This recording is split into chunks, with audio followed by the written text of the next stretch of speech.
just want to ask the gentleman, in the same way that the I'm sorry, we didn't catch your name, so you can speak into the microphone. Malcolm Hudgen, Wilkes Barre.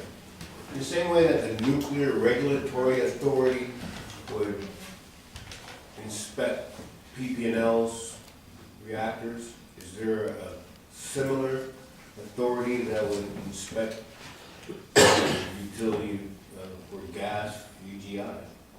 I think that's what Mr. George was That would referring be the PUC, right? Right, the Public Utility Commission, and that's what we're gonna be, I think you may have stepped in late. What we're gonna do is we're gonna try to get some information from them to verify for council and everything else that there's no exceptions, as Mr. Dunlap put it.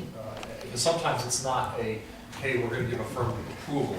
Sometimes it is that the PUC reviews everything, kind of like the Luzerne County Planning Commission. If they have a problem or if they have a concern, they will issue something. If they don't, it's deemed to be approved. But we will find that out and let Mr. Smalls know and let you know as well. Right, it seems as though the residents' concern was that it's a high-pressure line and somebody was doing, they were proceeding pretty much on their own accord with no supervision.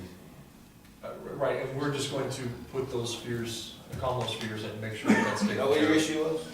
Partly, yes, partly, yes. Thank you. Thank you. There was some, Mr. Sorry? I just have Why two. don't you please? Thank you. Frank Sorrow, Wilkes Barre. Just real quick, two questions, and maybe I missed it, maybe they were already answered. With the new pipeline, if they give approval and the new pipeline comes online, what happens to the old one? Is that one going to be completely 100% removed? Not, And my other question was, and I think you touched a little bit on it, Bill, and I'm not sure 100% if you made this clear.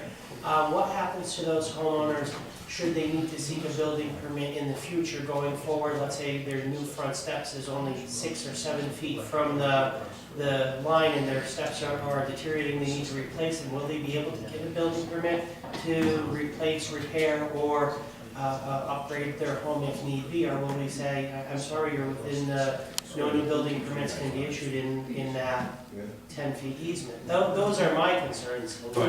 and that's part of why, Gentlemen, thank you. that's part of why I want to table this just for the next 2 weeks. Number one is that I want to just make it clear for zoning regulations that if that has to happen, it's in here that you're not building a structure there. And this was a question that Mr. Frati and I had. This is not going to be a line that people are going to be tapping into. Am I correct, John? No, it is not, no. Right, so this is not going to be something where it's going to be affecting that in that realm. But you're right, if there's a setback line on everything, and now keep in mind the setback is really not going to be affecting our easement portion, but that's why I want to make it clear in the document. Your first question with regard to the gas line that was there, they're going to dissipate it of gas, am I correct? And then it's just going to be dormant. They're not going to take it out, but it'll be just a dead line in the street. Am I correct, Gentlemen? Yeah, the existing line that's there, the existing 12-inch that we're replacing, when the new line was put in service, it will be purged of gas on the ends of it where it's cut off and the new lines are attached. They'll be capped, so it'll in essence just be a hole in the ground. Thank you. Take care.